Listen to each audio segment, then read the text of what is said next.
L'importance de tous ces revers n'est pas vraiment perçue par les responsables français, qui n'ont Dieu que pour les succès à l'exportation au demeurant très réels que rencontre la Caravelle. Elle se vend bien plus qu'on l'avait imaginé. Et on continue d'innover.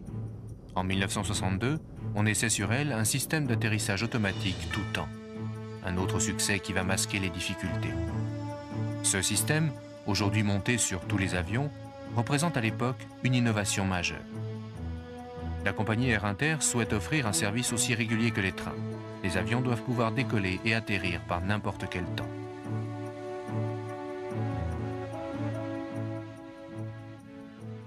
La devise d'Air Inter, c'était que ces avions arrivaient à l'heure comme les chemins de fer. C'était la raison pour laquelle déjà sur les Caravelle 3, ils avaient exigé l'atterrissage automatique. Et je pense que tu te rappelles, Jojo, qu'on avait quelques problèmes, même avec les pilotes d'Air France, qui, eux, n'étaient pas chauds pour ce système, puisqu'ils pensaient que ça leur piquait leur boulot, et que c'était, alors que ce n'était pas vrai du tout. Il n'y a plus un avion maintenant qui soit vendu sans être certifié atterrissage tout temps. Avec l'atterrissage tout temps, on le faisait d'abord par beau temps, forcément. Et quand on a vu que tout ça tournait bien, qu'on était bien, on a fait l'atterrissage avec du temps bouché, quoi. Et ça se passait très bien. Et on se posait sans le voir. Et enfin, le sol, on le voyait, mais... Et ensuite, on l'a fait par des temps dégueulasses. Ça a été le premier avion certifié commercial. Les Américains l'avaient fait à titre de démonstration sur un avion, je ne sais plus quel type d'avion, et les Anglais le faisaient, eux, sur des avions militaires. Et nous, la société, c'était Sud Aviation à ce moment-là, qui était très, comment dirais-je, en avance sur son temps, elle a essayé de promouvoir ce système sur son avion du moment, c'est-à-dire sur la Caravelle.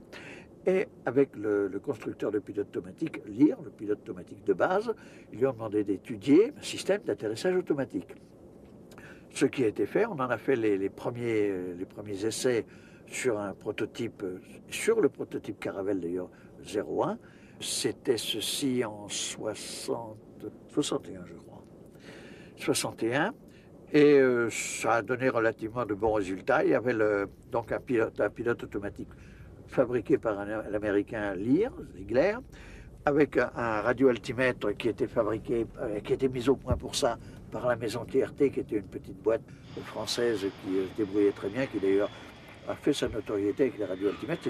Il a fallu faire des milliers d'atterrissages pour en arriver là, en utilisant les systèmes de corrélation, etc.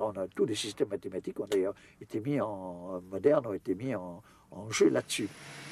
La Caravelle équipée du système automatique tout temps vole pour la première fois en septembre 1962. En plus, la Sud Aviation, ne voulant pas mettre à ce moment-là tous ses œufs dans le même panier, elle a pris un contrat avec la société Smith en Angleterre, qui elle avait des systèmes d'atterrissage automatique sur les bombardiers V, et elle était en train d'étudier un système triplex pour les tridents.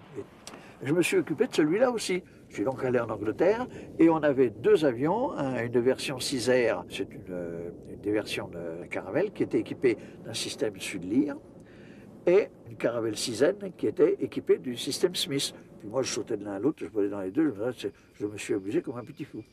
Et comme le système Lear donnait satisfaction, l'autre était trop compliqué pour aller jusqu'au bout.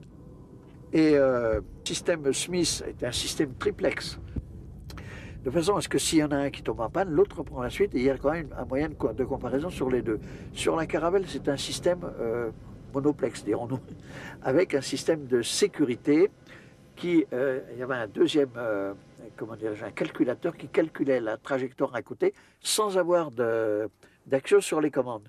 Le système principal avait une action sur les commandes, et le système double, lui surveillait, et en cas d'écart dépassant une certaine valeur, venait d'allumer une loupiote rouge qui crachait à la figure du pilote et qui lui faisait reprendre en main à ce moment-là.